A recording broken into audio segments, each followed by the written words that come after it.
In this short tutorial, we're going to show you some features that you can find when building content within the Bravo zone. I'm here in Tally and we're going to get started. First thing I want to do, we know you can multi-select different slides and drag them over to the library. But now you can also select all the slides and drag them over to the library.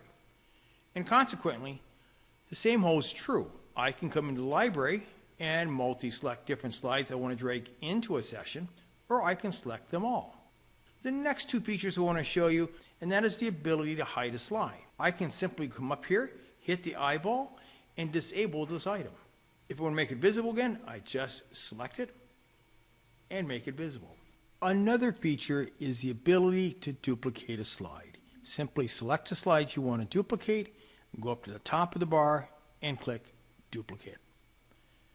Well, that's it. If you have any questions, feel free to contact us at support@c3softworks.com.